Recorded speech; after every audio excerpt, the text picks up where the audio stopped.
Peuple de Dieu, soyez bénis dans le nom de notre Seigneur Jésus.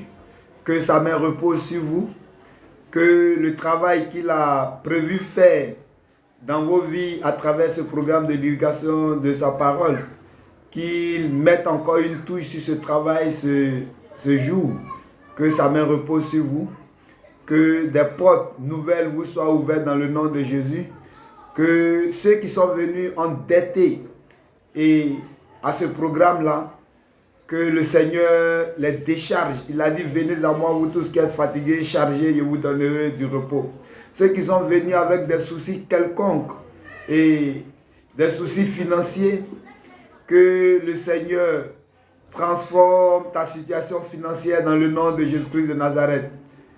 Le Seigneur Jésus, il est venu premièrement pour libérer les pauvres. Il dit, l'Esprit de l'Éternel est sur moi. Il m'a point pour annoncer une bonne nouvelle aux pauvres. Cette bonne nouvelle, c'est ce qu'il me charge de venir t'annoncer maintenant. Sois vraiment bien disposé, sois vraiment très bien assis. Si tu as arrêté, arrête-toi, mais concentre-toi. Sois en esprit. Amen. Parce que nous sommes là pour annoncer des mystères. Amen. Qui sont des paroles spirituelles et qui touchent l'âme, qui transpercent l'esprit pour redisposer donc l'homme pour les bénédictions de Dieu. Que le Seigneur te bénisse encore et encore dans le nom de notre Seigneur Jésus. Nous sommes à ce programme de divulgation de la parole de Dieu dans ce module les semailles et la moisson. Et aujourd'hui, nous sommes à notre 4e séance. Dispose-toi très bien pour cette 4e touche. Et le Seigneur va encore te bénir dans le nom de Jésus. Amen. Et à la 3e séance, nous avions vu le grand 6. Grand 6, les 3 catégories de tasses qu'il faut désormais payer à Dieu pour être exonéré des tasses de maman. C'est-à-dire les tasses que tu dois volontairement décider de payer à Dieu pour ne plus que tes finances ou tes richesses soient sous le contrôle de Satan. Amen. Et on a dit qu'il y a 3 catégories de taxes. Amen. Et nous sommes en train de voir là, au grand tas, la première catégorie de taxes qui n'est rien d'autre que les impôts spirituels. Donc, grand A, impôts spirituels. Amen. Et le premier type d'impôt spirituel que nous avons vu, c'est la dîme. Amen. Donc, petit 1, premier impôt spirituel, la dîme. Et en petit 2, nous étions au petit 2. Amen. Donc, petit 2, deuxième type d'impôt spirituel, l'offrande des prémices. Amen. Et nous avions dit que les prémices, c'est le début, c'est le commencement. Amen. Et pour cela, nous avions lu Exode chapitre 13 et le verset 2 que je relis. Consacre-moi tout premier-né parmi les enfants d'Israël, tant des hommes que des animaux, ils m'appartiendront. Amen. C'est-à-dire le début, parce que il est l'alpha et l'oméga, le commencement et la fin de toutes choses. Et pour tout ce qui concerne son peuple, le Seigneur attend qu'on lui consacre le début, le commencement. Amen. Il attend que ce par quoi nous commençons, que cela lui appartienne. Amen. Donc, et c'est pourquoi le peuple d'Israël, qui est le premier peuple d'alliance de Dieu, et le Seigneur demandait donc que tous les premiers-nés, que ce soit des hommes, aussi bien les hommes que les animaux, devraient être consacrés à Dieu. Amen. C'est cela les prémices. Les prémices, c'est le début, c'est le commencement. Amen. Tout ce que nous faisons et qui nous appartient, qui est premier, amen, cela, nous devons le consacrer d'office à Dieu. C'est pourquoi c'est un impôt. Amen. parce qu'on a défini l'impôt comme étant un droit imposé, une contribution aux dépenses de l'État qui est imposée aussi bien aux particuliers qu'aux entreprises. Amen. Et là, les prémices sont d'office consacrées. Amen. Donc, à Dieu. Amen. Cela veut dire que c'est déjà imposé. Amen. Par Dieu à son peuple. Amen. Et nous allons voir en Genèse chapitre 4. Là, le verset 4. Permettez-moi de lire. Et Abel, de son côté, en fit une des premiers-nés de ses troupeaux. Permettez-moi, je vais lire à partir du verset 3 au verset 4. Au bout de quelque temps, Caïn fit à l'Éternel une offrande des fruits de la terre. Et Abel, de son côté, en fit une des premiers-nés de son troupeau et de leur graisse. L'Éternel porta un regard favorable sur Abel et sur son offrande. Amen. Très cher peuple de Dieu, et ce passage-là, beaucoup de prédicateurs, beaucoup d'enseignants de la parole de Dieu en ont fait beaucoup de commentaires. Mais ce qu'il faut vraiment retenir là, c'est que les deux frères avaient fait des offrandes à Dieu. Beaucoup disent que c'est parce que Abel, il avait offert à Dieu du sang. Amen. C'est pourquoi Dieu a agréé cela. Amen. Cela n'est pas totalement vrai. Amen. Parce que Dieu, et tout le travail de nos mains, toute offrande que nous faisons, qui vient du travail de nos mains, que ce soit des offrandes en nature ou des offrandes en espèces, amen, que ce soit des animaux offerts, amen, ou quoi que ce soit, Dieu, il agrée cela selon la disposition du cœur avec lequel nous faisons ces offrandes-là. Et ici, Caïn, il a fait des offrandes. Amen. Caïn a fait des offrandes. Et la Bible dit une offrande des fruits de la terre. Amen. La Bible ne dit pas que c'était des offrandes de mauvaise qualité. Non. Amen. Mais concernant Abel, la Bible dit, Abel de son côté en fit une des premiers-nés de son troupeau et de leur graisse. Amen. C'est-à-dire, Abel, il a fait des offrandes très agréables à Dieu. Il a donné les prémices, les premiers-nés. Amen. Il n'a pas donné des offrandes quelconques à Dieu. Amen. Il a donné les premiers-nés. Il a donné la graisse à Dieu. Amen. Il a donné les prémices. Amen. Et Dieu ne pouvait qu'être touché par cela. Amen. Qu'est-ce qu'Abel a fait? Abel a payé ses impôts spirituels. Amen. Il a payé des impôts spirituels. Abel connaissait certainement la loi. Amen. Ou du moins les principes des semailles et de la moisson. Et Abel a payé ses impôts spirituels. Abel a payé les prémices. Amen. Et naturellement, Dieu a porté un regard favorable sur lui, Abel, et aussi sur son offrande. Amen. Et il n'en a pas été le cas pour Caïn. Caïn, il a fait aussi des offrandes, peut-être même des offrandes qui étaient coûteuses. Amen. La Bible ne fait aucune précision à ce niveau. Mais les offrandes d'Abel étaient des offrandes spéciales parce que c'était des impôts que Abel est venu pour payer. Amen. Il était venu s'acquitter de ses impôts. Et Abel, il a donné les prémices. Amen. C'est cela. Donc les prémices, ce sont les premiers produits, amen, d'une activité. Je commence une activité. Amen. Je commence une activité. Ce que cela me rapporte. Amen. Le premier produit le premier revenu, amen, je le consacre à Dieu.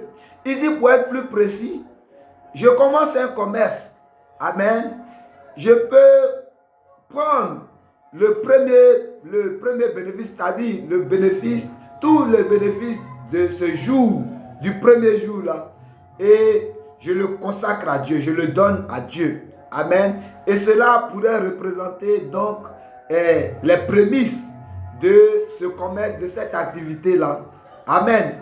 En le faisant, je consacre donc ce commerce-là, je le dédie à Dieu. Je dis à Dieu que ce commerce-là, il est à toi. Je dis à Dieu que cette activité, cette affaire est à toi. Amen. C'est pourquoi je te donne la première part. Amen. Ça peut être son premier salaire. Tu peux prendre tout le premier salaire, le donner à Dieu.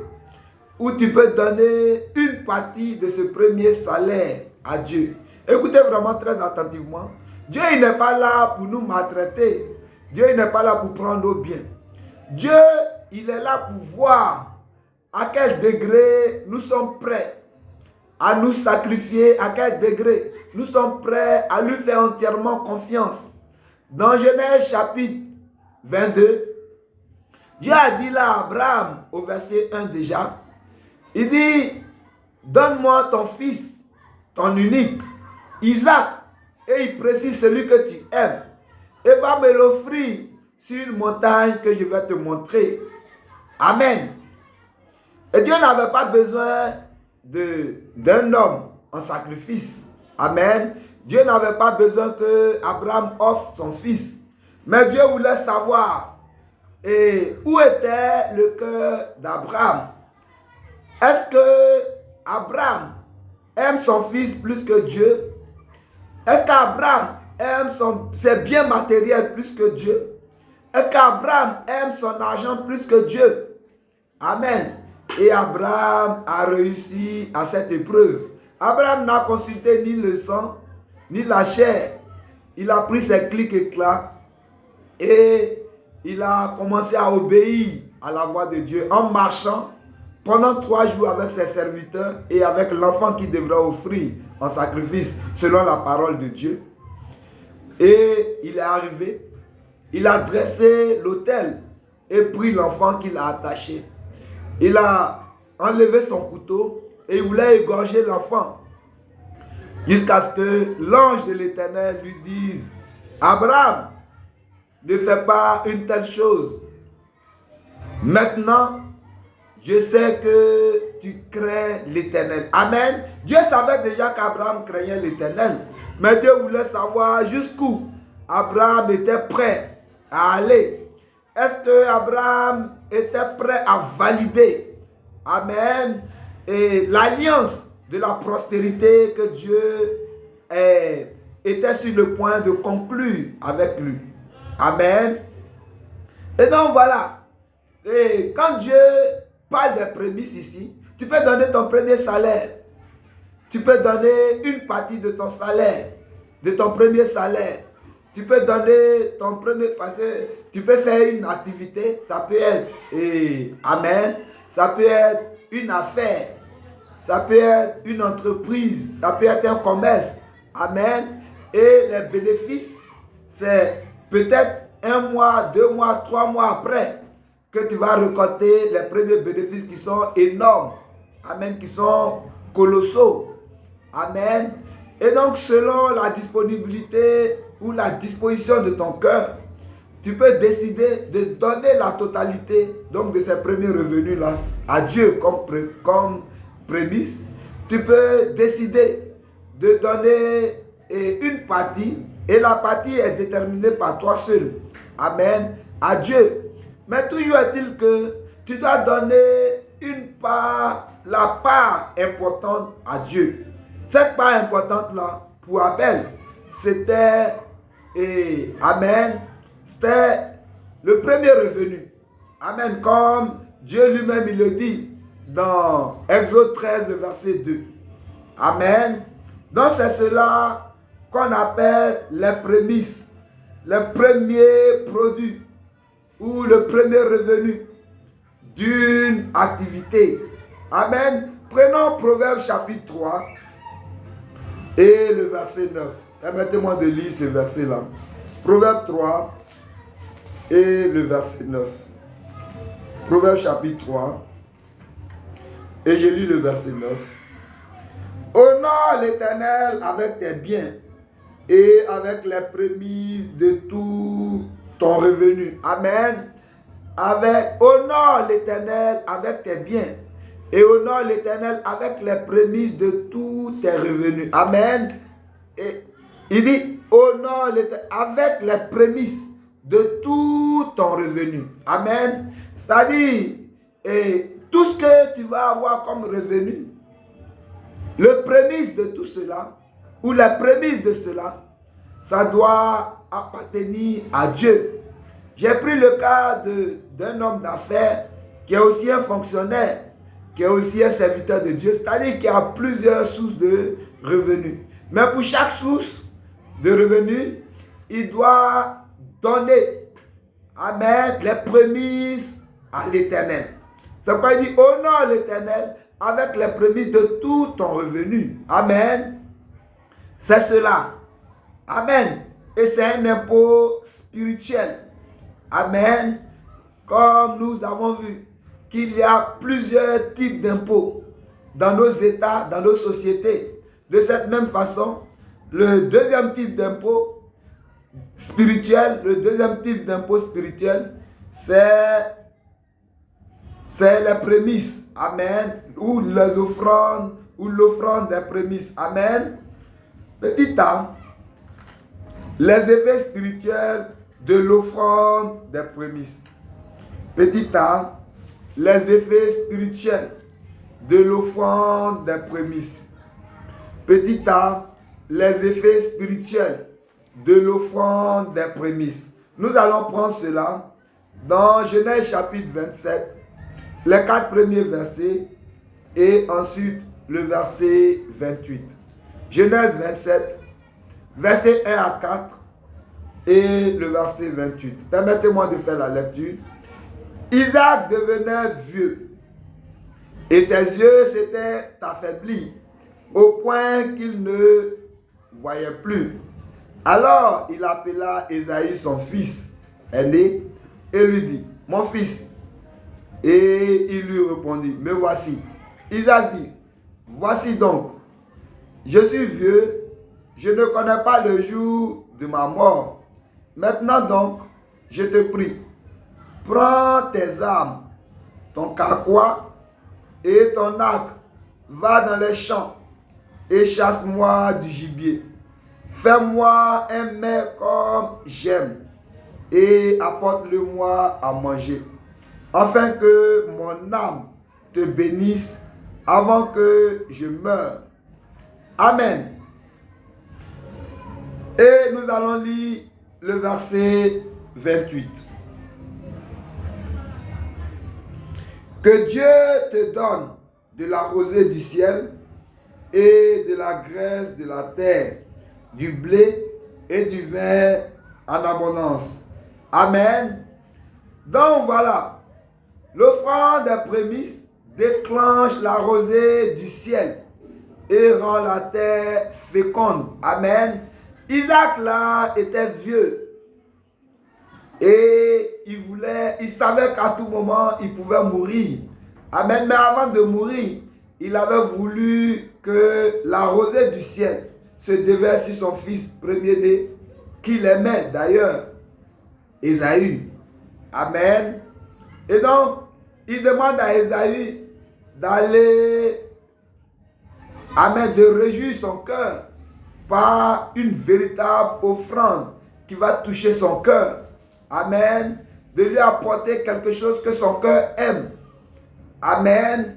Et quand il va consommer cette offrande-là, il va prononcer des bénédictions sur lui. Et ensuite, son ciel va s'ouvrir et la rosée du ciel va se déverser sur lui. Amen. Et sa terre va être féconde. Amen. Et voilà. C'était tout le secret qui était là. Il attendait que son fils lui envoie donc pas n'importe quelle offrande, mais des prémices. Amen. Et voyons Agé chapitre 1. Voyons Agé chapitre 1. Et plus particulièrement le verset 10. Et je lis. C'est pourquoi les cieux vous ont refusé la rosée et la terre a refusé ses produits. Amen. Vous ne vous souciez pas de l'œuvre de Dieu. Vous ne payez pas vos impôts. Amen. Dans votre état spirituel. Amen. Dans l'église. Et en particulier les prémices. Vous ne les payez pas. Amen. C'est pourquoi dans ce verset, il dit, c'est pourquoi les cieux vous ont refusé la rosée. Peut-être que vous payez vos dîmes. Vous êtes fidèle au paiement de vos dîmes. Mais les dîmes sont payées, le ciel est ouvert. Mais les prémices qui vont maintenant déclencher, amen, la rosée, pour déverser la rosée en abondance, vous ne connaissez pas cette loi des prémices. Amen. Et il dit, c'est pourquoi les cieux vous ont refusé la rosée. Amen. Bien que les cieux soient ouverts, les cieux refusent toujours la rosée. Et la terre a refusé ses produits. Amen. Pourquoi? Parce que il n'y a pas de rosée pour fertiliser donc la terre. Donc, la terre aussi a refusé de donner ses produits. Amen. Donc, comprenons cela, que la dîme ouvre le ciel, ouvre les écluses des cieux, les portes et les fenêtres du ciel. Amen. Et ce sont les prémices qui déversent la rosée. Amen. Pour fertiliser la terre. Amen. Et petit b maintenant, les conséquences de l'infidélité dans les offrandes des prémices. Amen. Les conséquences de l'infidélité dans l'offrande des prémices. C'est-à-dire les conséquences qu'il y a à ne pas payer les prémices ou à être infidèle dans le paiement des prémices. Amen. Et premièrement, amen, concernant les conséquences. Amen. Première conséquence, Agé chapitre 1, verset 6 et verset 9. Permettez-moi de lire ce premier verset. Verset 6. Vous semez beaucoup et vous recueillez peu. Vous mangez et vous n'êtes pas rassasiés. Vous buvez et vous n'êtes pas désaltérés. Vous êtes vêtus et vous n'avez pas chaud. Amen. La première partie de ce verset 6. Il dit, vous semez beaucoup et vous recueillez peu. Et le verset 9. Vous comptez sur beaucoup et voici, vous avez eu peu. Vous l'avez rentré chez vous, mais j'ai soufflé dessus. Pourquoi, dit l'Éternel des armées, à cause de ma maison qui est détruite, tandis que vous vous empressez chacun pour sa maison. Amen. Donc, les conséquences de l'infidélité dans le paiement des offrandes, des prémices. Première conséquence, amen, les ressources financières et les ressources alimentaires diminuent de façon exagérée. Les ressources financières, matérielles et même les ressources alimentaires, amen, cela diminue de façon exagérée. Amen. L'argent et la nourriture diminuent de façon exagérée. Et même, amen, et même les biens matériels que nous avons, par moment, on est amené ou tenté même de pouvoir les brader. Amen, pour pouvoir survivre. Amen. C'est ce qu'il dit. Il dit, vous semez beaucoup et vous recueillez peu.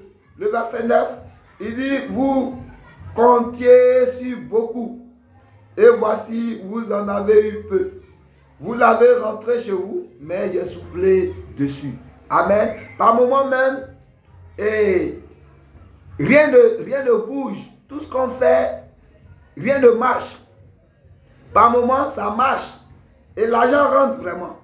Amen. Mais l'argent rentre et l'argent disparaît de façon extraordinaire. Amen. L'argent rentre et les problèmes sont plus que l'argent que nous avons. Et l'argent se dilapide. Amen. On n'arrive même pas à finir de régler les problèmes et nous n'avons même plus un rond. Amen. Donc, les conséquences de l'infidélité dans les offrandes des prémices, première conséquence, les ressources financières et aussi les ressources alimentaires diminuent de façon exagérée. Tout ce que nous avions comme argent, tout ce que nous avons comme nourriture, tout cela diminue. Et Amen. Deuxième conséquence, Amen. Deuxième conséquence, on prend cela dans ce même verset, le verset 6, AG 1, le verset 6. La dernière partie, il dit le salaire de celui qui a gage tombe dans un sac percé. Amen. Le salaire de celui qui a gage tombe dans un sac percé. Amen. Et gage, amen. Nous allons définir cela avant de commenter. Amen. Un gage, c'est ce que l'on met entre les mains de quelqu'un pour sûreté d'une dette. Amen. C'est-à-dire, tu es endetté. Amen. Donc, pour prendre par exemple les magouillas, les fonctionnaires qui sont pris dans le piège des magouillas, amen, il y a un gage. Et ce gage-là, c'est ce qui leur permet à chaque fois qu'ils prennent leur argent, déjà les magouillas prennent quand la fin du mois arrive, qu'ils doivent prendre leur salaire, déjà les magouillas prennent, amen, ce qu'ils doivent prendre, ce qu'ils doivent leur soutirer, amen, en signe de gage, amen, c'est la garantie d'une dette, amen. Par exemple, et dans ce même exemple que nous sommes en train de prendre, des magouillas, un fonctionnaire qui a toutes sortes de problèmes, qui est submergé par les problèmes, il ne sait même pas à quel sens se vouer, comment nourrir la famille. Il vient donc auprès des magouillas et il demande un prêt. Amen. Les magouillas donc vont l'aider à prendre un prêt avec la complicité de certains banquiers. Amen. Et donc, ils s'en vont pour signer les papiers qu'ils doivent signer à la banque. Amen. Avec leurs complices banquiers. Amen. Donc, à partir de ce moment-là, les magouillas donnent le prêt à leurs clients. Amen. À cet homme-là, ce fonctionnaire. Et il s'en va. Mais il y a déjà un gage. Il y a déjà des papiers qui sont signés. Amen. Même à la banque. Pour reconnaître que à la fin du mois, ils doivent, le magouillat doit soutirer cette quantité d'argent, amen, sur le salaire qui n'est même pas encore arrivé. Amen. Et cela peut se passer sur une longue période. Amen. Ou peut-être quelques mois. Mais toujours est-il que la somme est tellement importante que il sera toujours, ou il est toujours emmené à venir s'endetter et surendetter auprès de ces magouillas-là. Amen. À chaque fois, il est toujours tenté de repartir vers lui. Amen. Et c'est comme cela qu'il s'attache définitivement. Amen. C'est cela le gage. Amen. C'est une garantie de dette. Amen. C'est ce que l'on met entre les mains de quelqu'un pour sûreté d'une dette. Amen. Et dans ce passage qu'on lit là, et AG 1, le verset 6, la dernière partie, il dit le salaire de celui qui a gage tombe dans un sac percé. Amen. Le salaire est d'office prêté à gage à maman. Amen. C'est-à-dire, quand tu es infidèle, oh, Amen, et Amen, tu es un enfant de Dieu, parce que là on prend les chrétiens en général. Amen. L'homme en général, mais on prend particulièrement le chrétien ici. Donc tu es un enfant de Dieu et tu fais une activité et tu ne payes pas les prémices, amen, à Dieu. Tu ne sais pas que c'est un impôt spirituel et tu ne payes pas cet impôt-là ou ce type d'impôt, amen. Déjà, tu es en infraction. Et à partir de ce moment-là, ton salaire, amen, est à gage, amen. Et donc, c'est-à-dire, Satan, il a la même mise sur ton salaire. Amen. Donc, avant même que ton salaire n'arrive à toi, tu as eu cet emploi, tu as même fait, amen, on t'a même donné comment on appelle ça déjà, le rappel. Amen. Et c'était une somme colossale. Mais tu n'as même pas pensé un petit instant à donner la part, amen, à Dieu. Peut-être tu as payé ta dîme, tu as bien fait. Amen. Mais tu ne sais pas que tu dois même donner